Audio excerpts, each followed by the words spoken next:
Previously in X-Men, they did their recon. They waited. And when Logan returned, the Reavers struck. They beat him to within an inch of his life and drove stakes, Chris, stakes, through his limbs, delicious steaks. Through his limbs to hang him from a giant X. Believing the extreme elements would keep him down, the Reavers turned their backs. When you underestimate the Wolverine, you usually end up in a world of hurt. I am Jason Lapidus. And I've seen those nature videos. I know what you're talking about. I'm Chris Sanigan. And we are Group of Seven Comics. Welcome to episode 195 of our ongoing read-through of the X-Men comics that became classic. As we read Uncanny X-Men 252 by writer Chris Claremont, penciler Rick Leonardi, and guest inker Kent Williams. Chris, how are you? I'm good, thanks. I'm feeling festive. December 2nd. You know, I'm getting in the zone. How about yourself? How you doing? Hey man, I'm great. I'm in the X zone. That's usually where I am. Nice. But also, just so you know, today we're not only streaming on YouTube, we're also streaming on Facebook. Oh, for the first time. Yeah. Walk me through that. What's going on there? I'm not going to spend too much time walking you anywhere, dude. But the StreamYard now offers like multiple simultaneous destinations for your stream. Oh, that's my one and only ad for StreamYard. Wow. Yeah, so we're able to do that, and I have no idea what's going to happen, but I figure no harm, no foul. My mom's probably going to be watching on Facebook. Yes. Sanigan moms. That's my target audience. There you go. All of them. There's a lot of them. Speaking of which, hey, if you haven't already, head to the Group of Seven Comics YouTube channel, click like on the video, subscribe to the channel, share with all your friends, and it really helps support us. We've had a fun last few months, and many more episodes to come as we get into the Jim Lee era of X-Men. We're getting closer and closer every single week.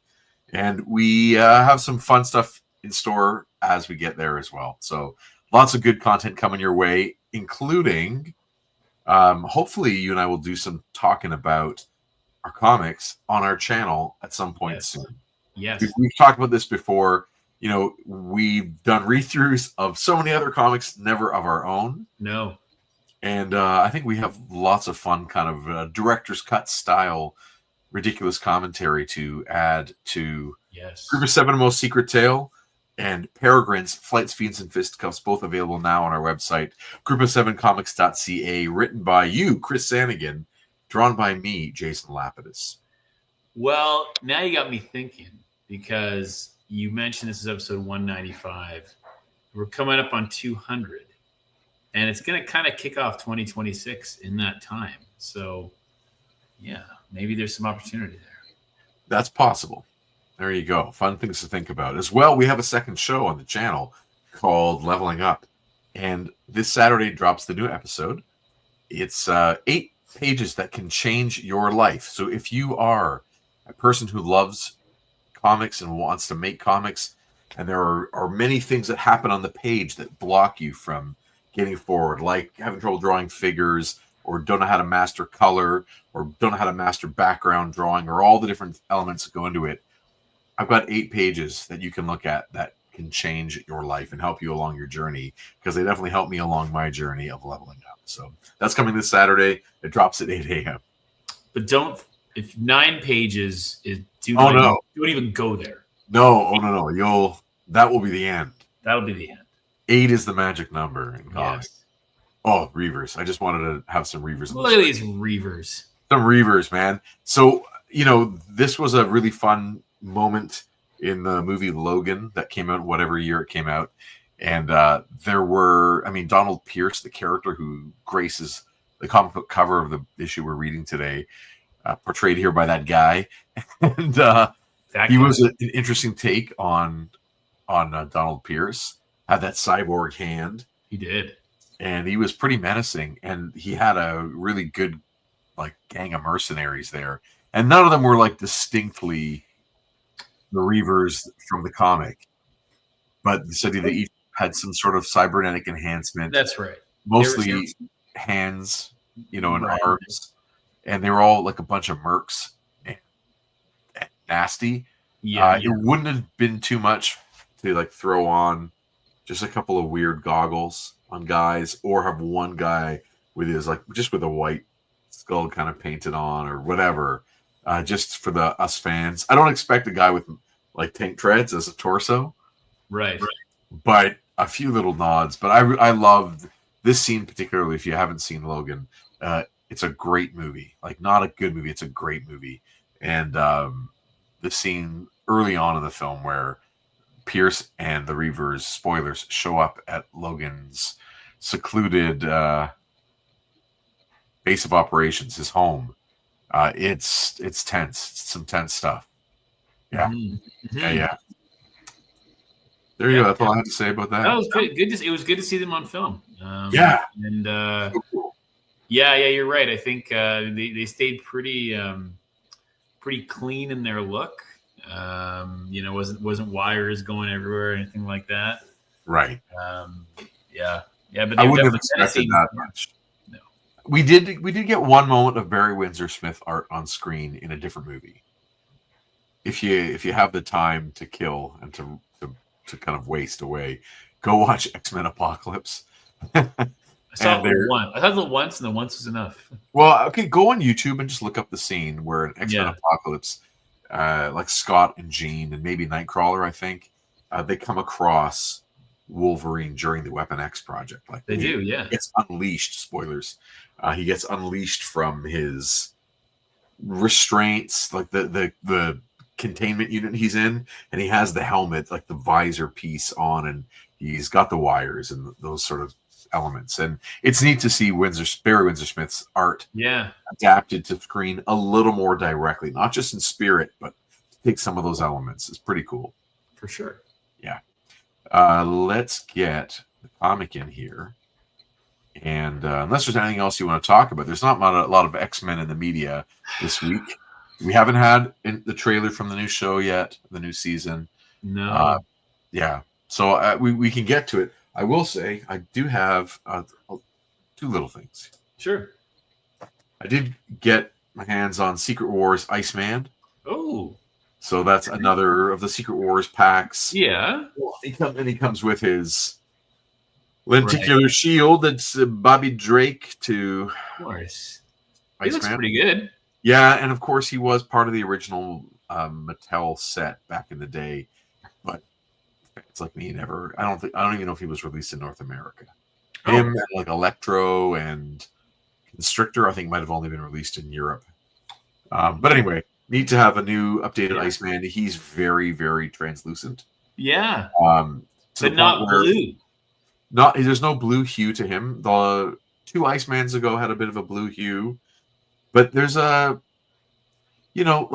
Bobby Drake's supposed to be in there. So when this is totally into the weeds now. Yes. When Iceman, and this is an opinion thing, so I'm looking for your opinion, Chris, and anyone out there. Okay. When Iceman transforms from Bobby Drake into Iceman, he puts on his ice armor. Does his flesh turn to ice? Oh. Or is it an ice coating? On top of the flesh. On top of the flesh. This is up to you to however you interpret that. It's not a right or wrong. Could you? Okay, well, if it was an ice, so if it was an ice coating, could you crack through a coating to get to the body? Right. Yeah, I think so. If it's an ice armor. If it's an ice coating. Okay. Interesting. Yeah. Interesting. Did you always think, or do you think that he transforms into ice or puts on ice armor? I think I was always under the impression that he transformed into ice. Okay. He did not put on ice armor, a coating. He transformed his body into ice. This might be the best debate I've ever thought about in my entire life. I've never talked about this with anybody. But this is all the X debates, this one's pretty. This is top of the list. I agree. So, depending on how you interpret his transformation, that will dictate, I think, how accurate or inaccurate this would be for you. Because if he transforms into ice, then he would be translucent. Right. Hence the figure. if he puts on armor that is ice, he would not be translucent, just the armor would. We'd still see Bobby in there. Yes. So I think that's, you have to kind of know where you stand, whether or not you like the translucent Bobby Drake or not. Are there instances, because now we're down this rabbit hole, are there instances in the comic or other media where we see Iceman like regular head but ice body? Like he kind of like comes out of it and says, "Hey, yes," you know what I mean? Like his head is there, but he's just wearing like the ice armor. Like, do we know of any media that shows that? I'm confident that there are some comic panels where like he's lying down defeated and we see patches of. But that would then, okay, you have to also remember my general contempt for continuity, because there are hundreds of artists that have worked on Iceman that would have rendered those panels without ever having had this discussion with the writer, the group editor, or Marvel editorial at large. So it's often just left open to interpretation.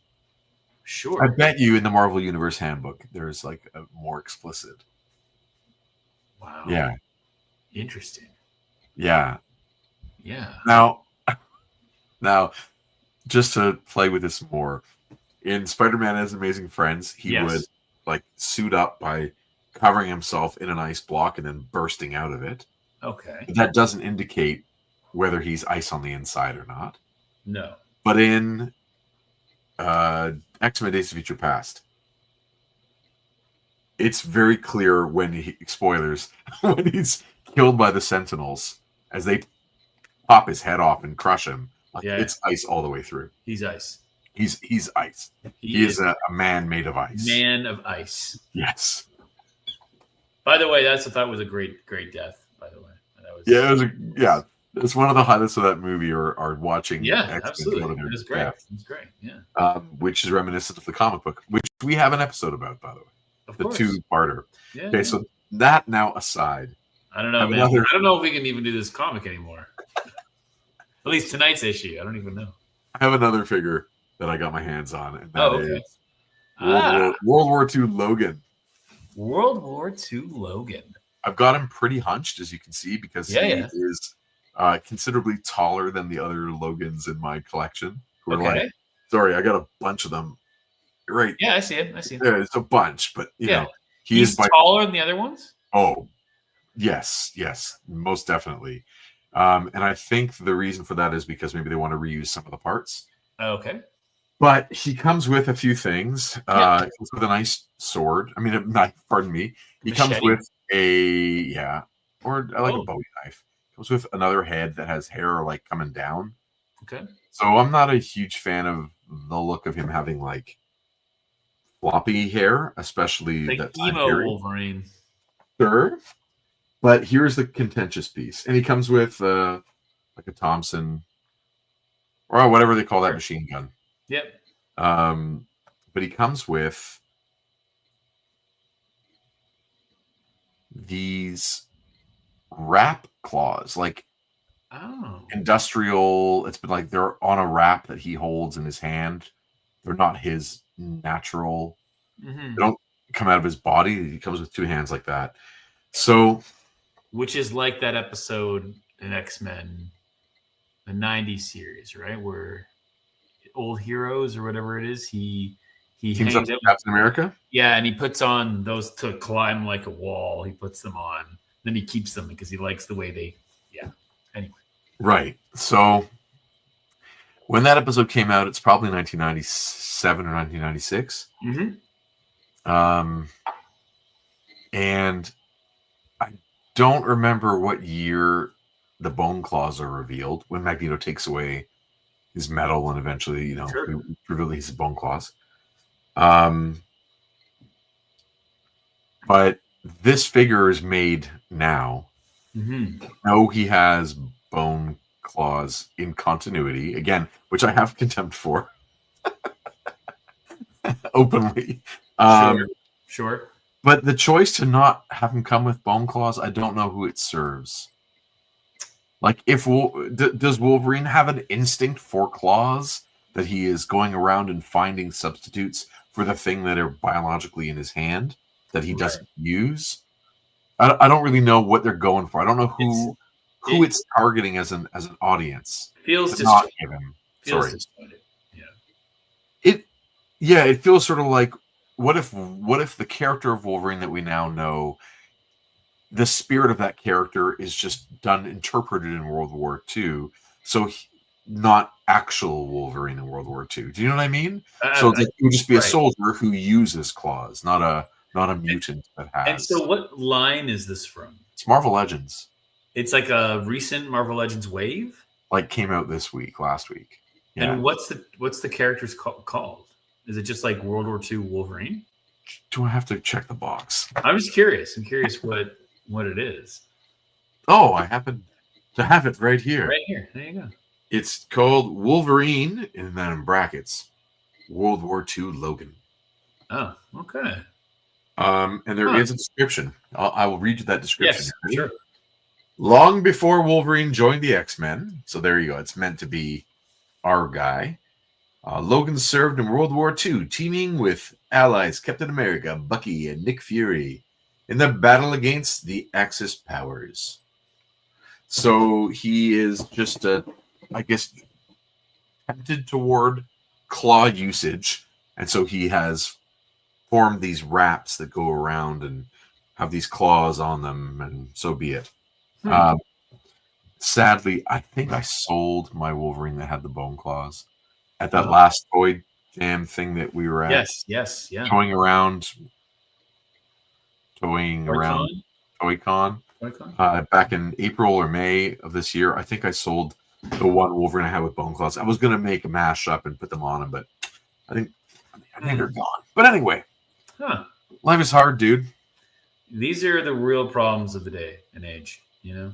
Very much so. Very much so. But let me know your thoughts about these figures and more. In the chat. Yeah. Interesting. Right. Sure. I mean, I guess. Another kind of bit of a question mark on that one, but no.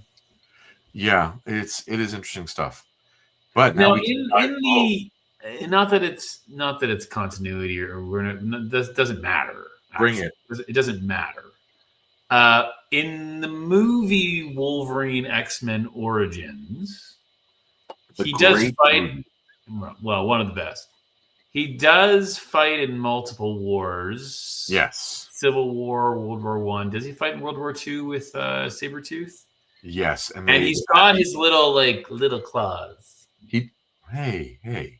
Easy. Aren't they like little? They're like little. Oh, he has just bone claws. Bone claws, yes. Yeah. I mean, what's under the way it's been retconned, what's under that adamantium is a bone claw. Right. So it is connected to him in his skeletal structure. So yes, there's a scene of him getting off of a U-boat. No, not a U-boat. Pardon me. Like one of those troop transports. Yeah. On D-Day type thing. Goes down. Yeah, landing on the beaches of Normandy or somewhere in the north of France. Sure. Yeah, and he's in that, and you see him on the beach. Right. Yeah. Wolverine. I would love more different scale, so we can get a Dum Dum Dugan and a Nick Fury. The Howling Commandos would be, but in green fatigue as opposed to like the blue kind of spy shield wear that they have, right? There is a shield spy like 3-pack with Sharon Carter, Dum Dum Dugan, and Nick Fury.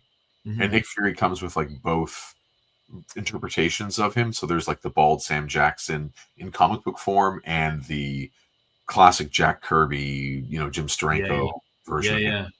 White hair and the eye patch. But Sergeant Fury doesn't have an eye patch. No. He just has a mean mug and permanent 5 o'clock shadow, or just like those lines. Yeah. Make a mean face.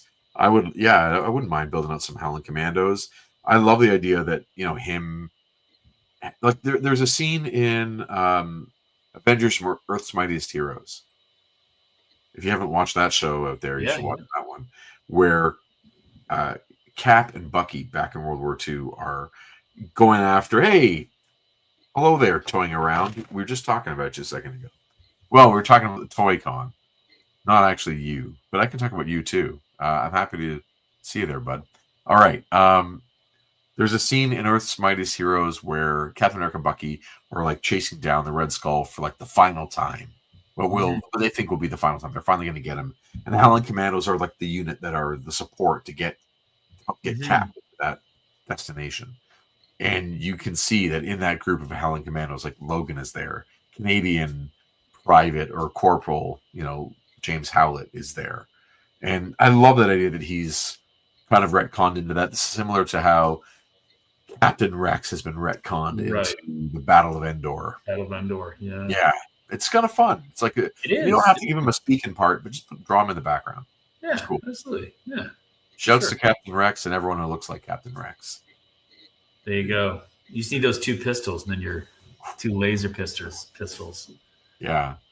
I joke, I've said to you before, I always wanted, not always, but I've thought about it for a few years of having my son and I cosplay as Captain Rex at 2 different points in time because Ben looks like a fit version of Captain Rex and I look like the grandpa version of Captain Old Man Rex, right? Old Man Rex. Yeah, it'd be fun. Fun times. All right. Okay. Now into the comics? Sure.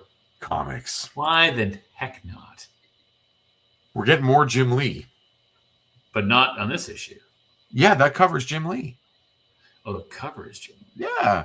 It was starting to become like a thing, right? We're getting, every couple issues, we're getting like a Jim Lee cover. It's exciting. Okay. This is now, what, the 3rd Jim Lee cover or 2nd Jim Lee cover? At least 2nd, maybe 3rd. Wow. It's neat to see fans were digging his style, and he could clearly, they realized he could sell a book, so put him on there as much as you can. Mm-hmm. And it's neat to see. Hey man, if you had to guess who the signature of the other guy on there is, it looks like it's Jim Lee and Bill Sienkiewicz. Oh, where is it? Oh, you can't see it. Not really. I think that cover is by Jim Lee with Bill Sienkiewicz inks. Huh. Oh, I see on the side there. Yeah, it's probably illegible for you, but for me it is not. Okay. I can actually, here, let's try, see if I can. Yeah. Well, I mean, we're not going to get a good focus on it, though.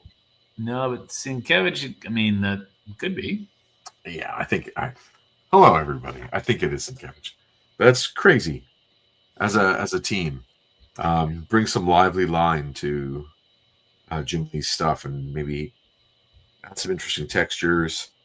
Yeah, like there's a lot of dry brush techniques that are being used here to create that smoke effect, and like how it looks like the bristles on a brush are kind of messy. It's called dry brush. Anyway. The fire on the logo is pretty, I think, kind of cool. It is not expected. Mm-hmm. And so keeping in mind, I'd like to see the original of this. I could not find it. But you have to remember that like this is all being drawn. This is all in black and white art on a piece of artboard.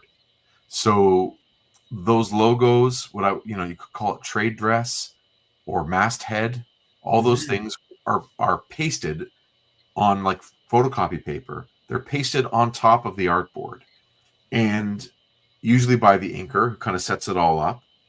And then there's an opportunity for the inker to touch things up in a way that puts the torch in front of the logo.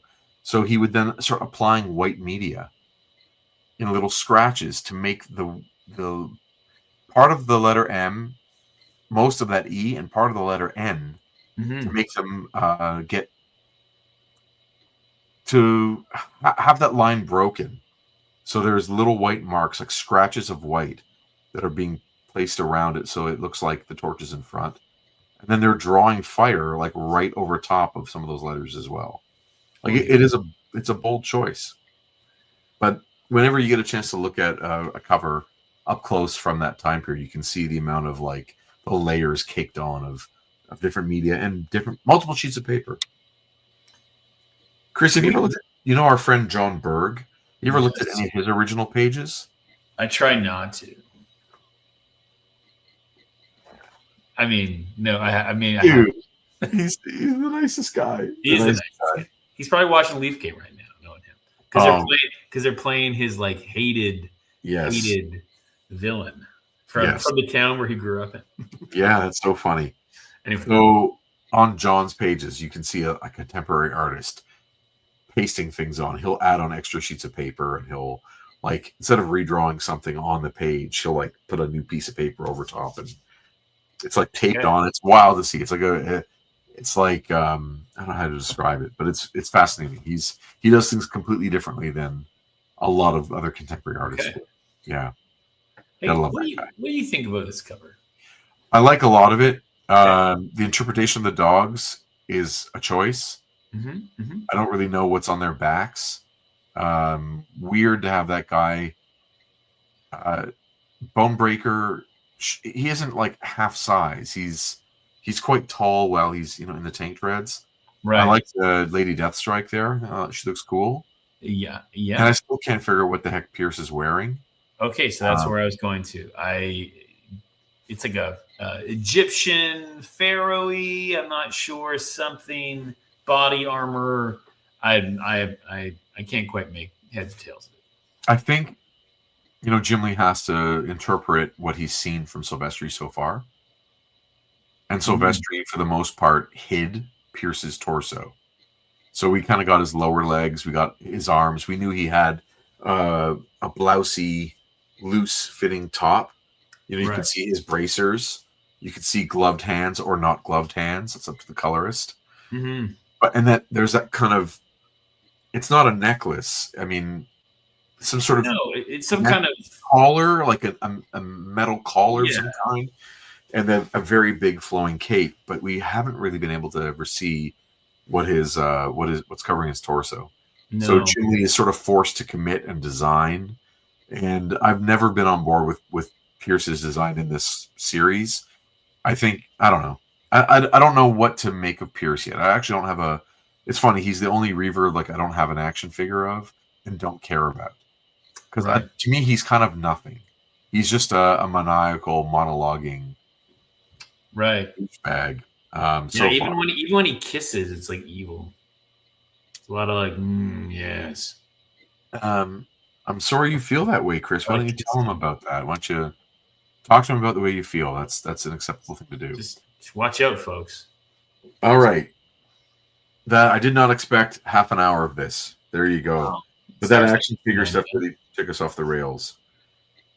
So speaking of Bill Sienkiewicz, on the inside we're getting a look right away of a very, very different and abstract art style, not just the pencils, which we've seen Rick Leonardi before, and he does some exaggerated stuff once in a while. But Kent Williams on inks. Okay, so what's Kent Williams' story? I don't know if I have a whole story. And I'm just reaching for a tool here. Hold on. He is interesting. He's an interesting artist. If you're a fan of the show, you might have come across Kent Williams before when I was reading through those issues of Havoc Wolverine Meltdown. He was one of the two artists. So this stuff looks really scratchy. And lately I've been experimenting with some different tools. So not only could he be just using a regular pen nib and just going to town, but there's something called a parallel pen. I'm going to show this. And it might be a parallel pen. I do not know. So this is one from, is it Pentel? I believe it is. No, it's Pilot, pardon me. And a parallel pen. Sponsor of the show, by the way. The nib looks like that. Like that from the side. Okay. And like that from the front. And it is like it's a fountain pen. So inside is a cartridge and you can refill, which I do. But I'll tell you, the ink that comes in these cartridges is not the shit, meaning good. It's shit, meaning bad. So I just pour those out in my laundry sink and replace it with a much better quality ink. But the reason I bring this up is a lot of artists use this, and I wasn't familiar. So I started playing with it and realized it has it makes a really interesting, lively line. So if you're familiar with like Sienkiewicz or Bill Mahfood, Bill Sienkiewicz or Jim Mahfood, Cliff Chang on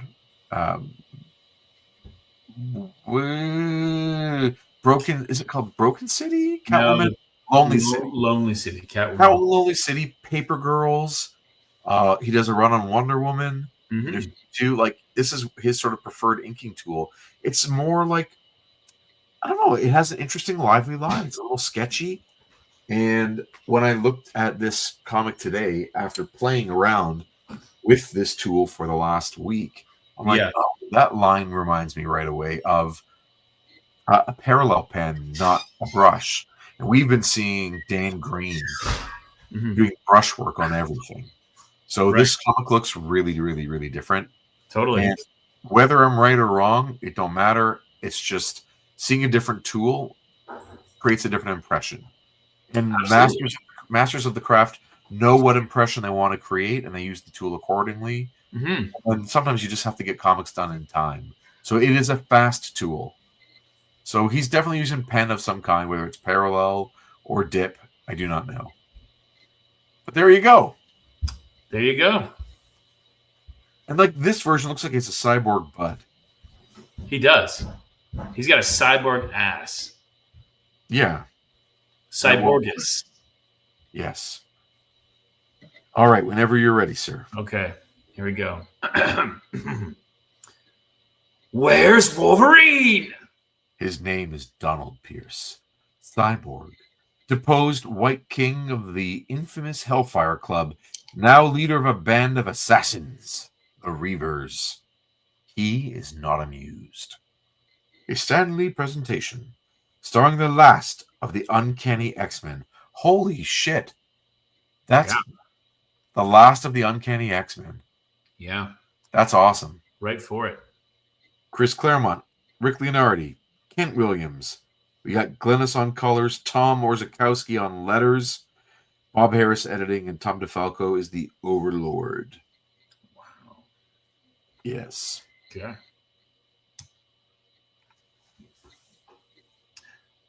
Not where we left him. That much appears certain. Be cool, Lady Deathstrike. The boss is in a mood. I am not afraid, pretty boy. Your funeral. Evidently, the X-Man's healing factor is more efficient than you anticipated. Do you think that's Bonebreaker? No way, Slim. Way we worked that muty scuzz over, he was lucky to be breathing. Then tell me, Bonebreaker, where's he gone? Look at him! Scatter! Lady Deathstrike, move! Slim wants suicide. Good riddance. Control yourself, Pierce. I like that she's formidable enough. Like, she can catch that thin thing that's been thrown. Oh, yeah. And just, put it aside. Yeah, she's the real deal. Yeah, Like, big time. unlike these jokers and clowns here. Such a display is unseemly in a leader of men. You dare defy me, woman? My life may be yours for the taking, Lord. But if so, I shall not die alone. Courage and spirit. I like that. By the eternal, I like you. You see that on the far left in that bottom panel, like all yellow. That looks great. If just the page didn't have enough yellow on it, so it's a good idea that if you're going to put it in something, they're kind of being cast in that light, so that all works. But see that ink splatter? Yeah. That's just throwing down ink. And they just left it in. Well, yeah, because it's to create the impression of sort of dust and debris. But a weird thing that's there is you get to see ink that's gone all the way to the edge of where they print. Right. And we don't usually see that in a comic like this. Usually that would have been sort of nipped in the bud, and she wouldn't get that extended shadow, that cast shadow that she's got. But yeah, we almost never see ink go all the way to the edge of their print area. It's bizarre. They don't have the capacity yet for full bleed comics, meaning comics where the page art goes all the way to the edge where it's the trim of the paper is. They don't have that yet, but not out of any technological barrier, just a industry practice. But they're about to within, if you go on magazine style paper or prestige, they can do it. But the newsprint stuff was just not set up for it. Anyway, but they will soon. And it's interesting in that page too, that second last panel, we get to see a full cyborg arm of Pierce. Yeah. So we know he's a cyborg, and his butt too, obviously. And then look at his right arm, like just no render. Just no. It is a blob of purple. And so as we go through this issue, again, it's twice a month. Is this a deadline thing, right? Yeah, they got to do it fast. That's why they have a secondary team on it. Yeah. But even when you do have 4 weeks, I mean, who knows what other projects these guys are working on? Sure. Kent Williams' approach to the ink is just a very fast and lively one, and I dig it. I don't have any issue with inking. I don't have any issue with Leonardi's weird shapes and faces. Sometimes the messier the art, and I don't mean that in any kind of critical or derogatory way, but just a way to describe it. Yeah. The sketchier, messier art sometimes requires a more sophisticated print job. Mm-hmm. It's that balance. Like if you've got really crisp and simple, pure, clean line art, you can stand some rudimentary printing because it will still read clear because the artwork is so crisp. And if you have some sketchy artwork, you might need a more sophisticated, crisp print job to balance it out so you can see how interesting and lively the artwork is. The combination, once in a while, gets a little bit too muddy, and we will see when we get an ad with a lot of black on it.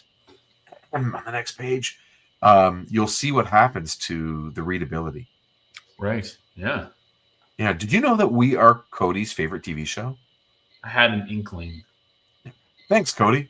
Thanks. Appreciate it. Who needs the last season of Stranger Things when you can get us? Sure, man. That's what I was thinking too. All right. All right. The same, regrettably, cannot be said about the rest of you. Search the town. Scour the catacombs beneath it. I want Wolverine found, and I want him alive. Remember, Reavers, my genius crafted the bionic systems that make you all far more than human or mutant. And what I built, I can just as easily destroy. But you, Yuriko, are something completely different. I've never encountered structures of such sophistication and complexity. Where did they come from? Who made you? Would you believe I made a deal with the devil? There can be but one devil in your life, milady. Me. Sounds like it's like Ron Burgundy. It's a Ron Burgundy line. I find you irresistibly fascinating as woman and machine. Then, Pierce, as woman and machine, and as a warrior, you will find, possibly to your sorrow, that I always give better than I get. And then he's supposed to say, double entendre.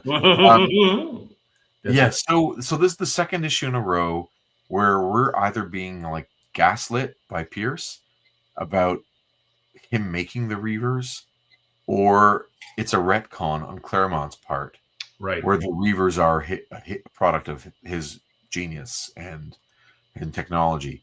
We were led to believe when we read issue 205, Wounded Wolf, that both Yuriko and the Reavers went to the body shop with Spiral, the devil in this case, as she's referred to, and were reformed there. But if we're going to go with it being Pierce, it doesn't really matter, truthfully. Just interesting that Claremont is doubling down with that plot point. Totally. Okay. All right, now flip that page. Okay, look at the page on the left. Look at the gutters around the outside. All that black ink just smudges. Just smudge right in there, eh? And this was one of the things that did not happen in the earlier generation of comics. They would not allow ads to be like that. You don't give me a black ad, but the money was just going to mark the page. Yeah, right. Yeah, it spoils the artwork on the other side. And you'll see as we continue on with X-Men, it happens a lot, especially as we're going to get into the Jim Lee comics, and Scott Williams' line art over his inks over Jim Lee pencils is so tight, and his cross hatching is so tight. If there happens to be an ad, it just adds more ink onto the paper, and the whole thing turns into garbage. Oh. So they're too good for the technology at the time, right? Or the practice of how that technology is being used. Because of course there are graphic novels, there are prestige format printings, just not for a monthly comic like this. So anyway, can definitely confirm I completed Mega Man 2. And I definitely played Strider, but I don't think I got very far. But definitely finished Mega Man 2. I finished. No, I don't think I played Mega Man. No, I don't know. Mega Man didn't mean anything. I played Metroid. Yeah, I played Metroid. Yeah. Shouts to my friend Paul, who was happy just to read the map and tell me which way to go. Nice. Yeah. Shouts, Paul. There we go. We had dinner last night. Good times. Cool. He turned 50. Oh. Yep. Paul. Yeah. Birthday to Paul. But the numbers, troops. Stay loose. Don't say it, Reese. Man, everybody says it. We ain't like we're amateurs or nothing, Sarge. We know our business. House scan's clean. Doesn't mean anything. X-Men are all invisible to electronic sensors. I got the door. Coal cover high, make and go low. Now. Room's clear, Sarge. So's this, Reese. Come out wherever you are. There's a good woolly Wuggins. Knock it off, Cole. Check the kitchen. I'll take the upstairs. On it, Sarge. I don't know which one's which. Yeah, it's really hard to tell. You know? But hey, what are you going to do? Yeah.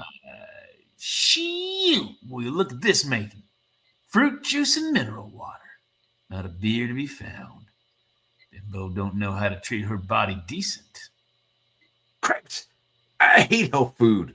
You hate everything, Cole. Yep. And Wolvie most of all. Gets me through the day, bro. That's all I ask.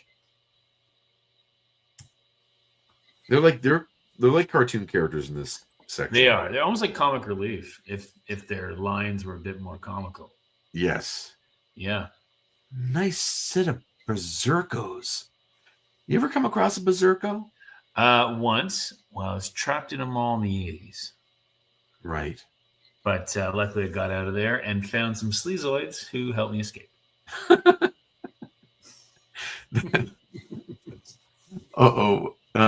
Is it Mondo? That's Mondo Dumps. Mondo Dumps. Would you believe the mouth on these guys? Too rude. Lot of food. Shame to let it go to waste, dude. But it's a bigger shame to get caught. Maybe the other X-Men came back. Cut them loose. So why didn't they punch our tickets in the process? No, Macon. I think Pierce is right. They're gone for good. Through the Siege Perilous. Whatever that is, because we still don't really understand. Right. But these guys seem to know what they're talking about. They do. So what's that mean, Sarge? Where the heck they'd go? Yeah, Reese, what he said. According to Pierce... From God's mouth to his ear, I bet. Most likely. Anyway, you go through that siege crystal, you get judged by some celestial power. You don't pass muster, you're sort of sent back to the world to try all over again with a new life. No, really, Reese. What happens? I swear, Cole, that's what the man said. Too darn metaphysical for me, bro. I like my fights like I do my babes. Up close and personal. Be careful what you wish for, bro. Every other time we've tangled with Wolverine, it's us that's been nailed. You know, little known fact, the use of the word bro really comes from these three. In the 80s. They really popularized it. Yeah. It's it kind of came out of because they're like part cyborg, and they're like robots. And we just started saying like brother robot, and it turned into Brobot, which got shouts to Jay Torres, which then turned into just Bro. Turned into Bro. Yeah. The longer we take to smoke him out, healthier he'll be and more dangerous. Well, you're talking, Reese. The town's the Nostromo. We're the crew, and he's the alien. You got it, Cole. Does they shoot? It does. Okay. Shoot! Third tries the charm, Reese. That muty luck has just ran out. Wrong, Scuzzwad. It's third strike. You're out. So it's funny that, Jubilee in the last issue, it was very clear to us that there was some aliens references in, like the design of things and the idea of like this one kid who's been hiding in the pipes and in the vents. It's very newt. Very newt. They mostly come out at night. Mostly. Yeah, mostly. And that the Reavers, these three former knights of the Hellfire Club, they're very much like those Space Marines in Aliens. Oh yeah. So we're getting the visual cues for the last issue and this issue, and then Claremont goes so far as to talk about the Nostromo. Yeah. Yeah. Exactly. Yeah. And that would be, of course, not the first time. No. Way back when Kitty Pryde fought that alien. Yeah, on like Christmas Eve or New Year's Eve or whatever it was. Yeah, I think it was Christmas. That was very clearly an alien issue, and Byrne had even said that a lot of the early look of Kitty Pryde was from Sigourney Weaver in that issue, right, or that time period. There you go, Claremont. David, man, how are you doing? Claremont never met a frame of alien he wouldn't gank. Dang. I just feel gross saying that. Yeah, I mean, it does make me feel icky on the inside. It does. Ugh. Ugh. So I went to the doctor, I don't know, and there was like a weird itching, burning feeling, sensation coming from my backside. Mm-hmm. And he told me that I had major league lumpoids. Oh, and that you needed a good gank. I had to gank some cream on there for the major league lumpoids. So yeah, if you haven't been reading ahead, here we go. I do love this panel though. I like the three colors does it all. That's all you need. And that's Glynis. Like she's just so economic. And there actually are more than three. There's some darker blue as a shadow and some of that strong, cyan that's there. There's a little bit darker stuff in there.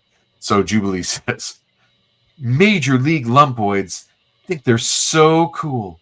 Probably the luckiest moment of their day is when they find their feet to put their shoes, I had a harder time playing a hide-and-seek with the Hollywood Mall rent-a-cops.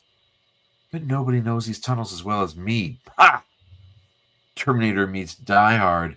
Bruce Willis eats your heart out. So, am I to understand that in other parts of the world they call it hide-and-seek? Well, they are in Australia. So it's like knifey spoony. Knifey spoony. Hide-and-seeky. They played hide-and-seek before. Hide-and-seeky. Do you call it hide and seek? Yes. I call it hide and seek. I call it now, playing with my kids or my nieces and nephew. I call it hide and fall asleep. Oh, they're nice. So bad at finding me. I eventually fall asleep. Yeah. But anyway, hide-and-seeky. Hey, if anyone out there in the world calls it hide-and-seek, I'm interested. I want to know where you're from, and I want to track this as a social phenomenon. Different versions of how we call this game that I know from Toronto as hide and seek. Or you would just call it hide and seek, like kind of almost with an and. Like Kid and Play. Like Kid and Play or Rock and Roll. You don't have to say and. No, that's right. Yeah, David has one. He says, Hide and Seek. That's a funny name. I'd have called it Chazwazzers. Chazwazzers. Good episode. Definitely. Only, what's their beef with the X-Men anyway? Why do they want to go hurt Wolverine so bad? I'm like, what do they do to me? They catch me helping. Major Dumbo! Pierce! Hey, just take a look at Jubilee's cheek on that panel on the far right. Nope, Yeah. panel on the far left and far right. It's like just scratch lines. Like It's just scratch lines. Ken Williams is just doing stuff. He is. And when we turn the page, it's even the color. It's much more the page there in the middle panel. Is a choice. It's a tiny bit distracting, but it does read just fine. Just a little distracting. But it's like there's lots of ways you can do this stuff. You don't have to do things just the John Romita senior way where you don't put any lines on a woman's face because it makes her look weird. That's right. Lots of ways to do this. I do like that panel with little Major Dumbo underneath in color. Mm-hmm. It shows you how, like, even having her in that light blue, it still puts her in the dark. Right. Very cool. He's the boss bad guy. Beat on Wolvie the worst. Oh my gosh. He's stopping. Did he hear me? Am I deep enough in shadow? Can't move. Don't dare. He's sure to see. Please don't look. Please go away. Don't do anything to make him notice. Heart beating so fast, so loud. How can he not notice? Please, please, please, please, please pass me by. Oh, what a baby. Please, please, please. Sob, sob, sob. Wastoid wuss face. This keeps up. Bad guys won't have to kill me. I'll, like, die of embarrassment instead. Hey, it worked. So maybe I'm not Sigourney Weaver. So sue me. He walked away. I was so scared. I hate that. Maybe Chris Claremont shouldn't write for 14-year-old girls at this point. I mean, it's a thought. It did cross my mind. I do like all the pipes and stuff. It looks really neat. It does. And also neat and weird. Yeah, and it kind of like, again, we know they have this town that was previously occupied by the Reavers, and there's cybernetics. So this is kind of a neat, like, kind of, in the walls is what things look like. Yeah, and there was also an expansive base underneath. Yeah, catacombs and all these things. Yeah. Happy days, camper. Jubilee's home, safe and sound. Like, I bet you know she would, right? Or like I bet you know she would, right? Yeah. How's this for gratitude? I like bunk the man down in my house in my very own bed, and he turns it into a Mondo Garbaggio stink hole. Wow. Speaking of Mondo Garbaggio stink holes. Speaking of Mondo Dumbos. That gunk or gank that I put on my Major League Lumpoids. Yeah. It created a serious Mondo Garbaggio stink hole. Oh, man, you cannot win. Gotta be charitable, Slick. You probably can't help this any more than you could back in the tunnel. Wolverine is pretty beat up there. Oh, yeah. So she's rescued him to some degree and hid him away. Yeah, that means she dragged him along. Right. And he's not light. He also might have helped, like he does sometimes. Yeah. Like he moves while in a nearly catatonic state or an unconscious state. He still kind of moves around. But it's neat. I think that's a good drawing. Actually, looks pretty beat up. I bandaged him best I could. Smart move, parentals, popping me into scouting. Totally pale attitude, but the merit badges come in trade handy. But he's still bleeding. What do I do if it, doesn't stop? She sounds so cool. I just like her. Totally. So cool. Ha, David says, excuse me for ganking. Hey, looking my way, huh, mister? So, you awake then? Am I dead? Ornery cuss like you, Logan. Fat flamin' chance. Carol Danvers. Oh, chum. When you make enemies, you sure don't fool around. That's why I try not to leave any alive. Any what alive? Geez Louise, you're hot with fever. I hope this doesn't hurt too much. But I gotta replace these bandages and you stinky. Clean the mess. I try for a hospital. Don't change the page yet. Hold on. Hey, yo, David, have you ever tried using a parallel pen? And do you think those lines are parallel pen lines? Or do you think that's a regular dip pen? Just asking for a friend. You want me to turn? Yeah, sure, man. All good. He's busy ganking right now. He's That's not gonna... big. Yeah, he's. Yeah. So also another black ink ad, and you can see on the ad areas where like the black doesn't roll down so smoothly too. Mm-hmm. Like where it's an uneven spread of black ink on that side. But it really does leave a huge mess on the reading side. Anyway.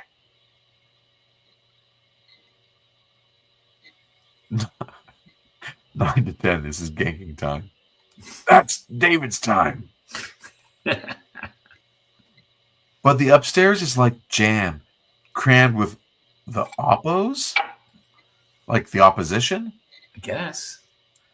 I mean, only Claremont knows the window into 14-year-old girl speak. Right. Ultimate's bad news bears, you know. Total toadstools. What is that Steve Buscemi meme where he's like, "Hello, young people"? Yes. Yes. Right? Yes. That's what this is. Yeah. No match for me, though.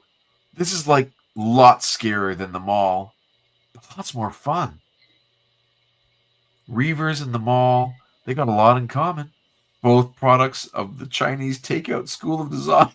What? What? What does that even mean? No. This is insane. Oh my gosh. Oh my gosh. Okay. Oh.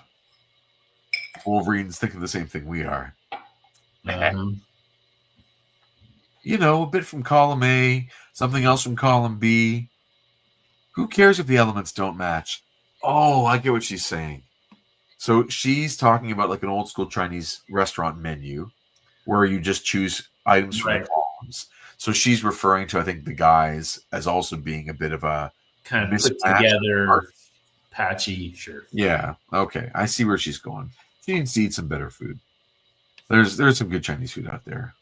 Chris, you like Chinese food? Sure do. Yeah, man. Sure do. I'll say it on this YouTube stream. I don't care who knows. Controversial take. Hot take from Chris saying Chinese food is good.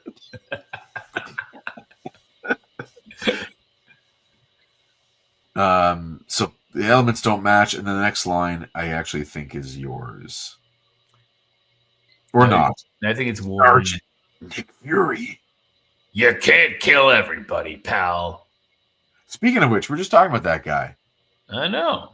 And it's a bit of a weird mishmash because he has his eye patch and he's still a sergeant. Yeah. So this is kind of neat to think that he's like a World War II guy. That's really fun. Mm-hmm. Sure worked for me, bub. So I signed on with this man. Excuse me, all to Blaze's chum.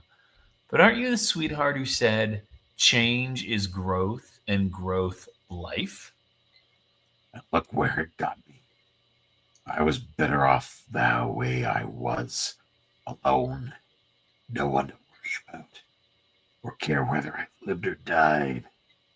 Hey, what are you talking about? I care. Weird, ugly face. Yeah. Hey, what do you think you're doing? Let go of me, you're hurting. Oh, you. Logan, cut this out, you knucklehead. She's a friend. I'm Jubilee. Listen to us. The girl's trying to save your life. So David says about the parallel pen. He says, I never used one. I don't own this issue either, so I can't see clearly. So basically, go screw yourself, Jason. Oh, I think I agree. I think the Bill Sienkiewicz influence of the deadline of it all, or the deadline of it all, had the inker experimenting with media. Some Miller-looking hands in that bottom panel.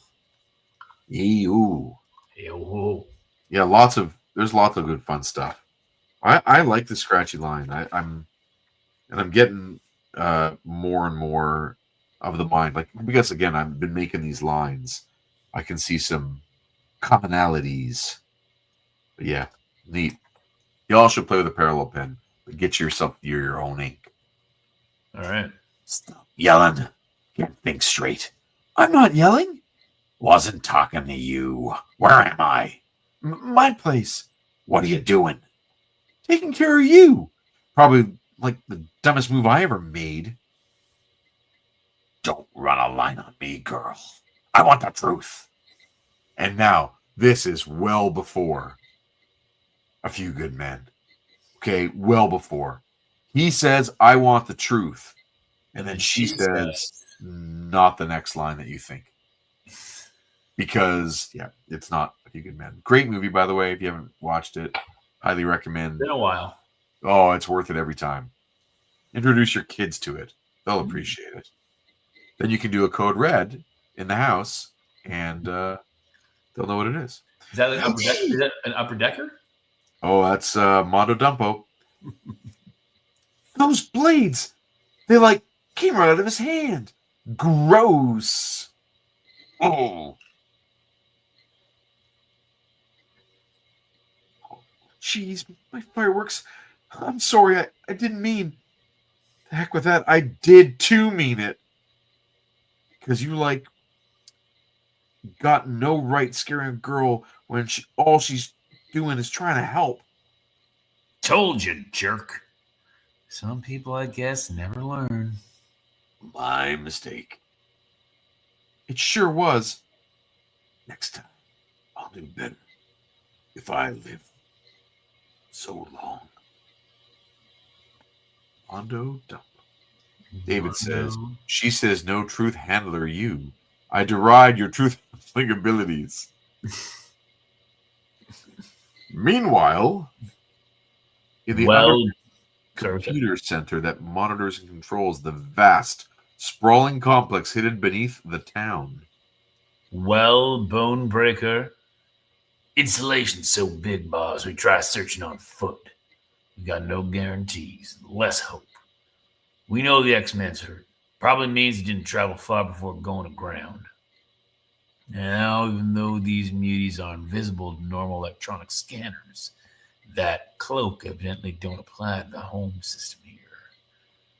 Can its components be adapted to our individual bionic systems? I don't see why not. But it'll be quicker and simpler to let the master mainframe do the work for us. Those symbols in the hotel, what are they? Location, Wolverine's room. Inside, pretty boy, approaching down the hall. And from the sensors, mightily agitated. Poor sweet thing. Lady Deathstrike. That's a really cool looking way, like the holographic design. Yeah, that's kind of cool. It's like how that thing floating there. Of course, today it'd all be different colors and tons of effects. I much prefer just letting us do the imagination and just sketch it out there. I dig.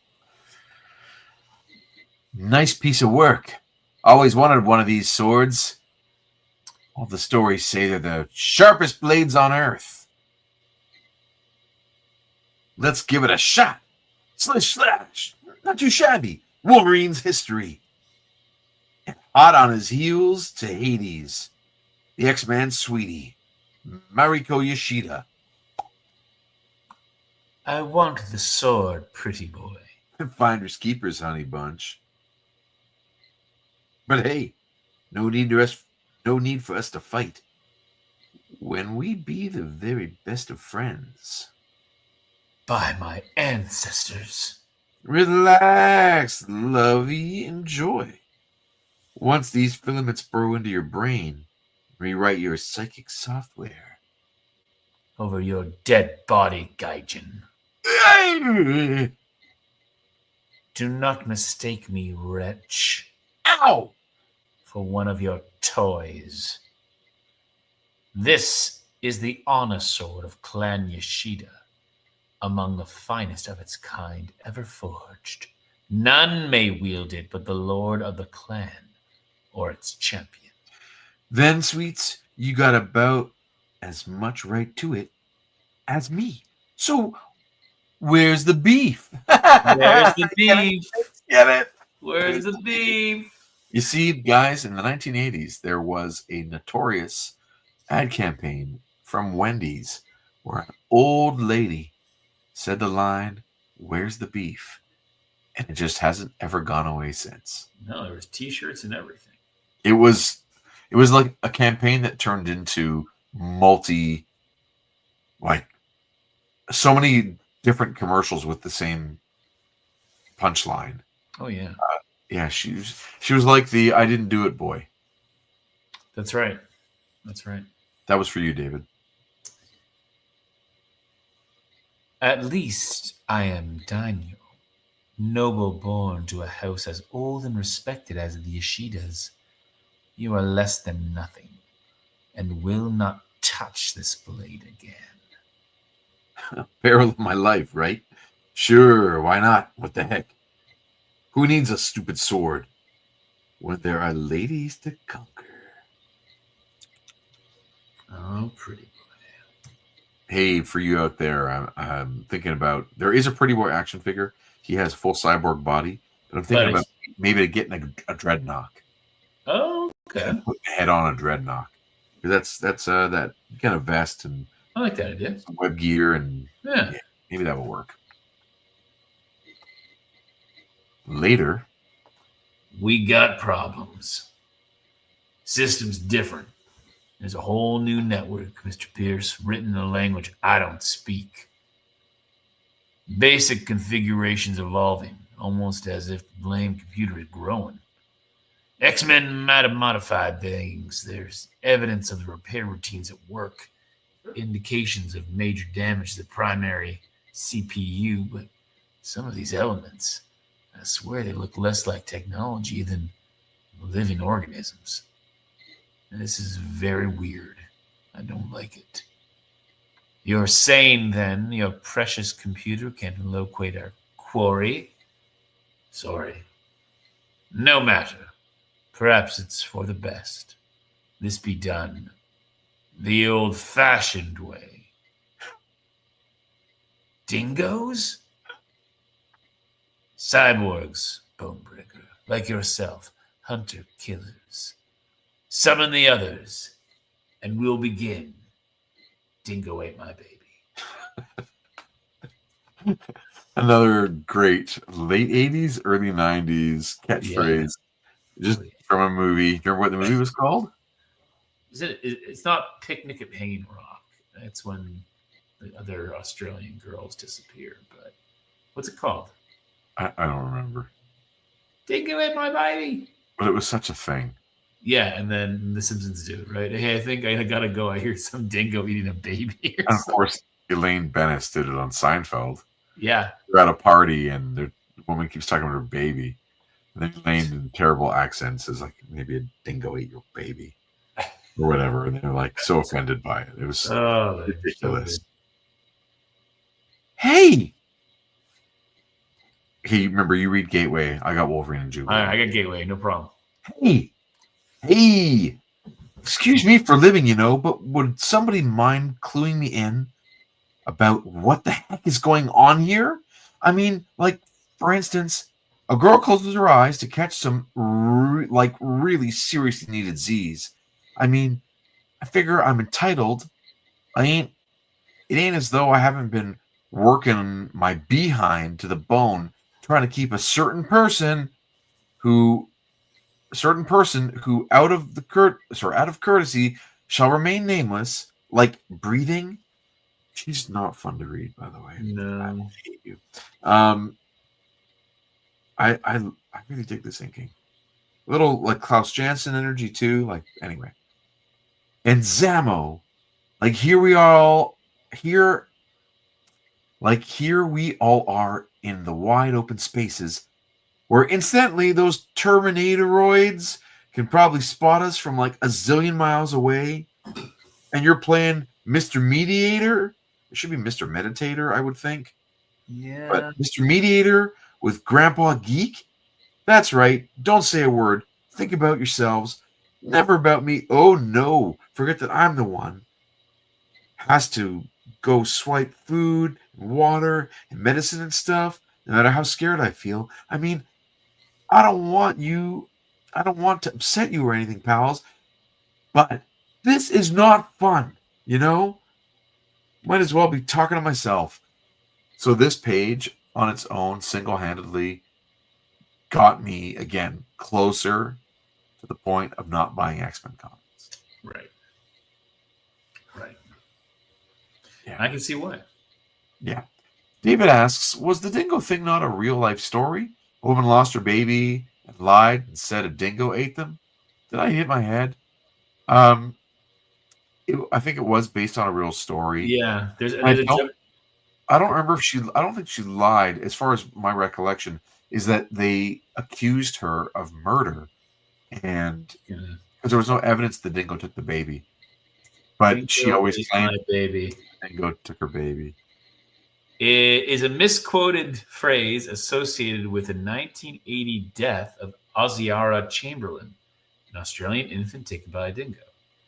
The actual tragic phrase was closer to, a dingo's got my baby, or, my God, a dingo has got my baby. Despite her account, she was wrongly convicted of murder, later exonerated after new evidence surfaced. There you go. What evidence? I don't know, but it's also in Tropic Thunder. When Robert Downey Jr. is talking to the other character, and he's going through the whole rigmarole about living the life together with the other black character, and he goes, but of course Downey's Jr. character is Australian, right? Yes. And he goes, hey man, I think some dingo ate your baby. He's like, you better hold on. That's a true story, man. A woman lost her child. He turns so serious, and it's so funny. Oh my goodness. Yeah, that's it. He goes, you better back off, Crocodile Dundee. He's like, you better watch it. That man's a national treasure. Do you think that is like maybe the funniest movie ever? Oh my goodness. It's up there, eh? There's a lot of laugh out louds there. Oh, that's a great movie. Oh wow! I gotta go watch it right now. You're just gonna turn. You're gonna turn and say, "Hey, Lance, Lance." I said, Lance. Sorry. All right. Hey, where'd the sun go? Is it night already? Wow, nice stars. So again, this is like ink just splattered across to create that effect. That panel's kind of interesting. Yeah. Yeah.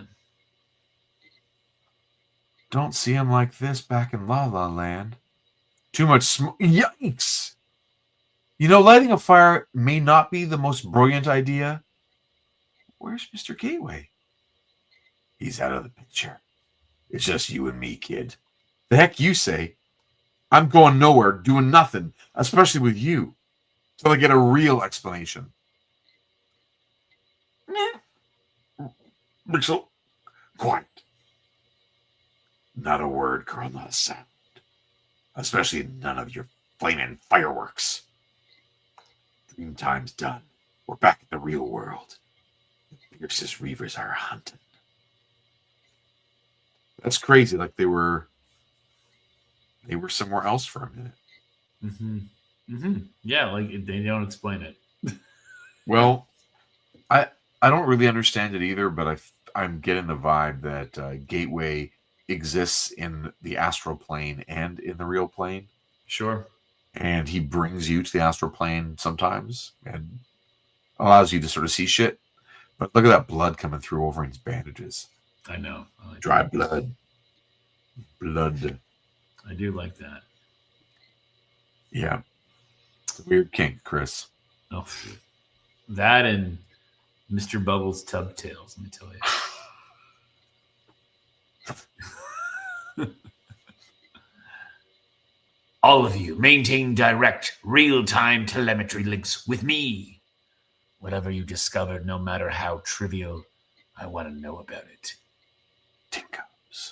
Dingoes. This complex is too vast for us to cover as a group. We'll separate into smaller teams. Great. That makes for really great odds. Ours ain't the reason why I'm making. You know, Cole, I hate that saying. You're welcome to stay with me, Yuriko. I prefer, Lord, to go my own way. Then take one of my cyborg dingoes for assistance and, if necessary, protection. Thank you. No. So, Lady Deathstrike, truly believe you're a match for Wolverine. Why is it you are so concerned, Lord? Could it be you who are afraid? Ooh, Ink Splatter Dingoes. Ink Splatter Dingoes is a great name for a band. Yeah. It's like 30 odd foot of grunt. You got it. Just like that. Heck of a name. Is it my imagination, guys?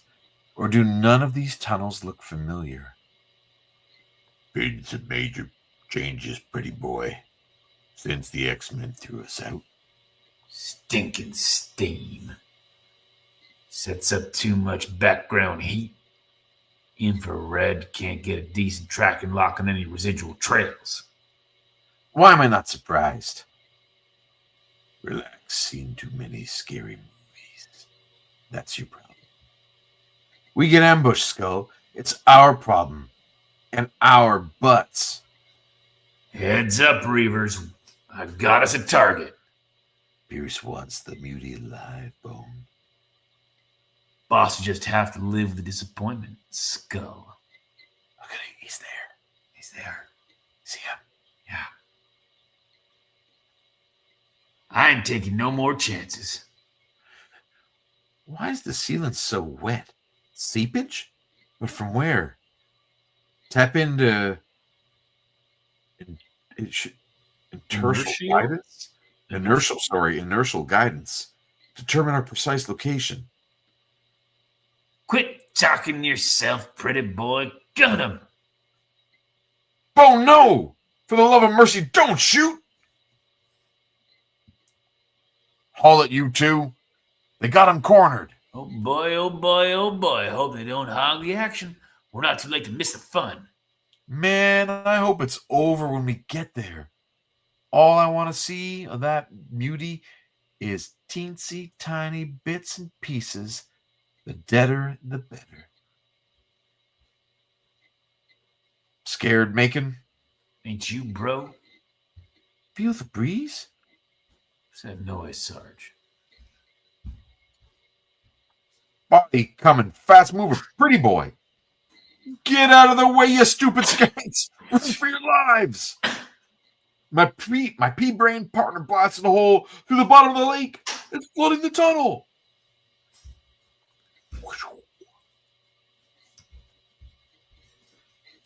Fools. Have they forgotten it is the wounded foe who is ever the most dangerous? Serve them right for taking Wolverine for granted. The way to find him is to think like him, or perhaps like the person helping him. The blood is Wolverine's, but this habitat is most definitely not. Very young by the decor, hardly more than a child, but cunning beyond her years. To survive unnoticed, unsuspected, under our very noses, I should warn Pierce. He is so sure of his invincibility. Let him discover her for himself. The Ishida blade should be safe here until Wolverine returns to claim it. Upon my death. Or I do. Upon his. Nice panel, too. Yeah. Can't wait for those Star Trek 5 figures. All these limited edition collectible figures. They look great. Yeah. They look great. Have you ever watched that movie? No. It is nigh unwatchable. Oh, okay. Yeah. Speaking of Pierce, that is a weird narration. It is. Cretins! To fall for so old and obvious a trick. I thought I'd build them better. What's this, my pets? A scent? Well, we know who that has to be, don't we, my beauties? Go quickly and show him how glad you are to meet. Wolverine? Oh. He What's really that? twists up the character. Like Leonardi creates these figures that are always in movement. They're always really animated in strange ways, and he bends these bodies, and each limb he like articulates and does unique poses that you don't really find from other people. Like think about that arched back in that bottom left panel, panel 4, and panel 5 too. They're both arched back pretty harsh, but that fourth one is like just almost like his shoulder blades are going to touch the top of his glutes. Mm-hmm. You know, he's really bending back. It's very cool. Any more toys, Pierce? Or this once, you're going to be man enough to take me on yourself. Come on, why hesitate? I can barely stand. Makes this a fair fight. Nobody mocks me, Mutie, especially you. Then do something about it, Bob. Of course, I should warn you. I ain't working alone. What? Eat plasma, dirtbag! No! He's buried under the wall, you know. Sorry. He's buried under the wall. Do you think I killed him? Nice idea. Wouldn't count. You're bleeding again. I'll survive. Yeah, right. Those dogs, they didn't react to me. Computer's limited by its programming. Cyborgs were keyed to my scent. Far as they were concerned, you didn't exist. Won't make that mistake again. Stay with me, girl. You're marked. Can you make it on your own? I can try. What the heck? I got nothing better to do. But you gotta do something about this. Oh, it's her. But you gotta do something about this macho attitude. I mean, it is like so lame. He just gets 14-year-old girls. Next, storm warnings. Oh. Cody says, am I crazy or is it bad? Sorry, what's that? Return of a favorite character. Maybe. Nightcrawler. Cody asks, is he crazy or is there an ad on every other page or every page? There are a lot of ads. Yeah, there's a fair amount. I did not count, but we've gone basically from a sort of 24 page comic up to, or maybe even, were they always 30 with that many ads, like 8 pages of ads? I think that's they've always been about 30. I did not go and read these letters, or at least I don't remember if I did. But that is one giant letter, actually. Wow. Or 2. The first one says, "Don't kill Rogue." Okay. The second one comes from Hamburg, West Germany. So that's crazy to see in print. He's a West Germany? Yeah.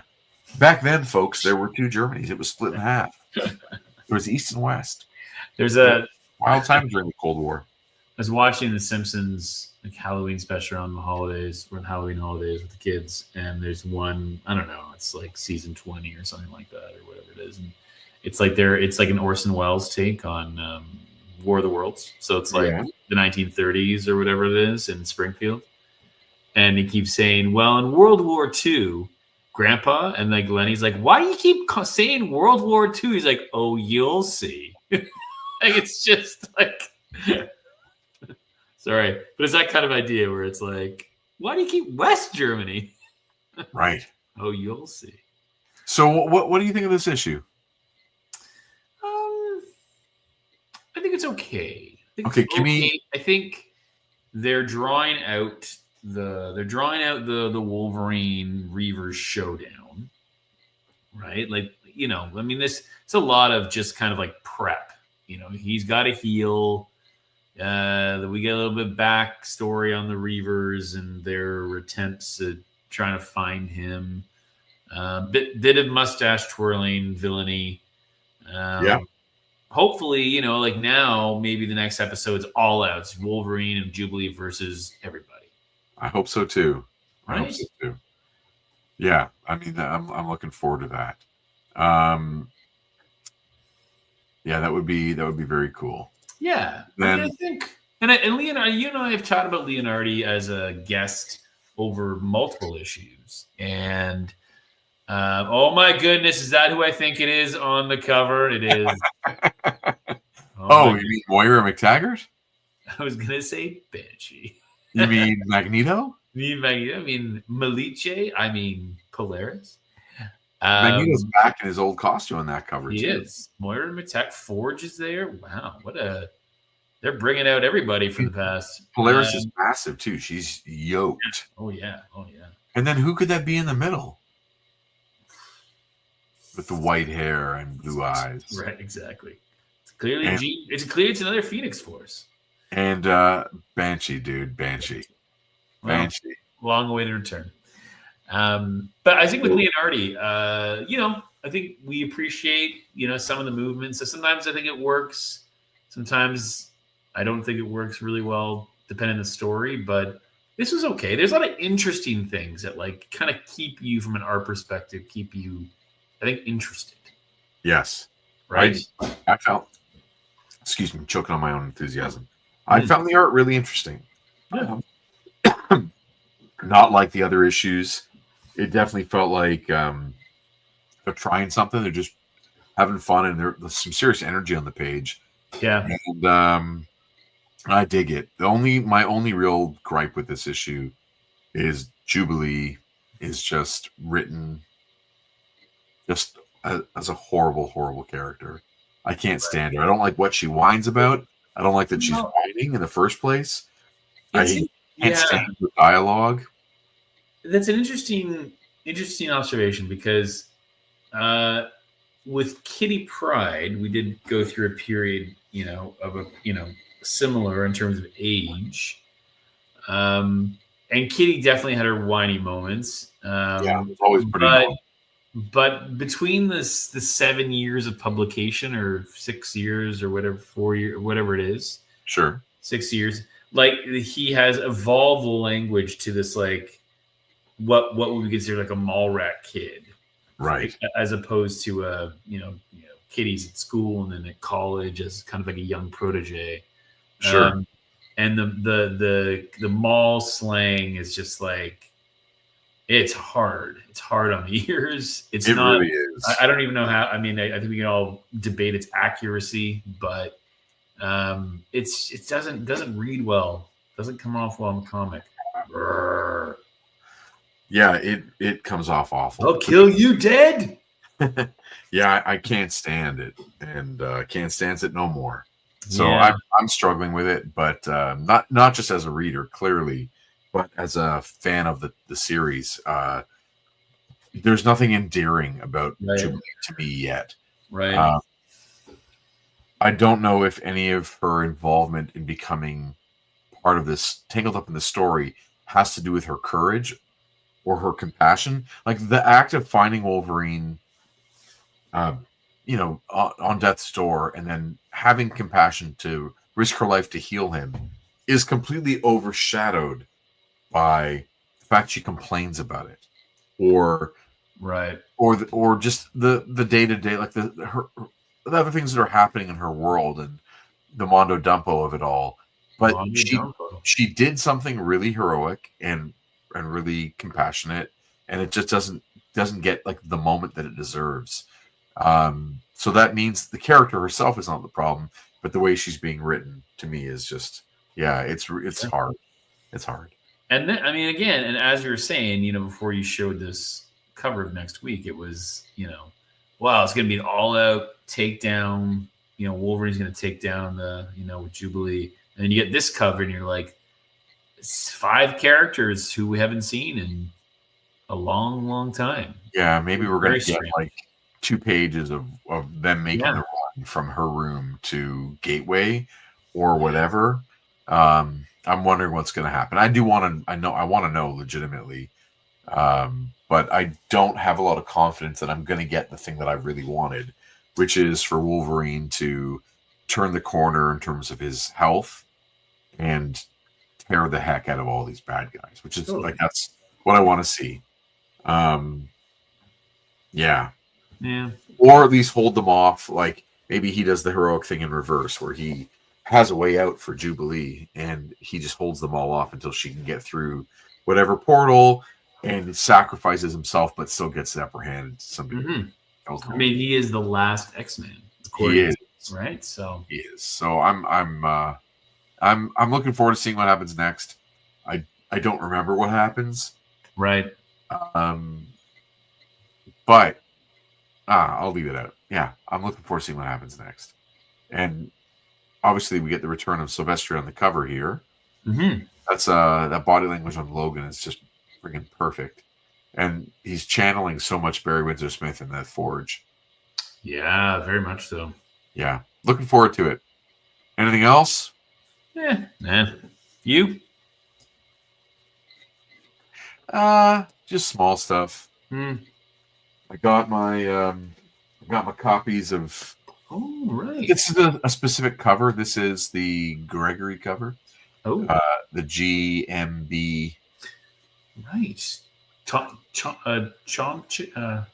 Yeah, he makes it fun to not be able to say his name. Sure. GMB Chomachuk. Okay. That's his cover. I think the other one was maybe by a different artist. So this is an anthology called Ninja Verses, and I put an 8-page story in here featuring the debut of the one and only Hogtown Jack. So it's kind of fun to get that. I got this yesterday, and always, you know the feeling, always fun. Yeah. Seeing stuff in print. How does it look? It looks good. It looks good. Close to exactly what Yeah. I feel like we've seen it already a couple times, which is fun. Yeah, it looks good. Neat to see. So I got my box of those to start to pedal. And crazy, today I also sent off my files to my Brazilian publisher. Oh, yes. For that same story to get published in an anthology of Canadian comics in Brazil. But it's a different anthology. 100%. It's wild. It's a different anthology called from a company called Go Comics in Brazil. Okay. They're Bruno, who you and I have met many times now. Yeah. Is basically curating an anthology of Canadian cartoonists. Gotcha. And he came across Hogtown Jack, I think at TCAF. He saw my sample pages or my pencil or inked pages, pardon me, and started talking to me about this back in June. So yeah, the check has been cleared and the pages have been sent, and that's awesome. Yeah. Anyone else we know in the anthology? Yeah. Scotty B. Dubs. Oh, right on. Which one? Scott Brian Woods, that one. Yeah, no. But like the top one. Which yeah. Sorry. Which of his stories? I love Scott. I'm just joking. Is there a new one or what story is it? Is what you're asking. I actually either don't remember or haven't gone that far in the conversation. Okay. Cool. Maybe it's Daring the Sun. Gotcha. Maybe Black Helm. I don't know. I'm guessing translated into Portuguese. Oh yeah, all stuff's getting translated into Portuguese. Yeah. So we had to send the work with the dialogue on a different layer, so that Bruno and the team there can work on Portuguese translation. Nice, exciting. Yeah, it's cool to think of having work translated ready for a European language. Sure. Which just gets me in my mind closer to getting back to Europe with comics. Totally. Anyway, that's what's going on in my world today. Just getting all that arranged and playing with that parallel pen. Woo! Tons of fun. Yeah. Very but fun. That brings us to the end of another episode I'd like to thank my good buddy, writer Group of 7 at Most Secret Tale, and Peregrines, Flights, Fiends, and Fisticuffs, Chris Sanigan. Thank you, Chris. Thanks, buddy. Thank you. Anytime. You can find out more about our comics and upcoming appearances at group-of-7comics.ca and follow us at Group of 7 Comics on social media. Please click like on the video, subscribe to the channel, and share with us your take on this issue or any X-Men comics in the comments section below. Go dig out your old back issues, trade paperbacks, essentials, omnibuses, DVD-ROMs, bootlegs, or hop on an app and read along with us next week on Previously in X-Men. Thank you, bubs. Stay XE. That's it. It doesn't end on its own. I have to actually end it.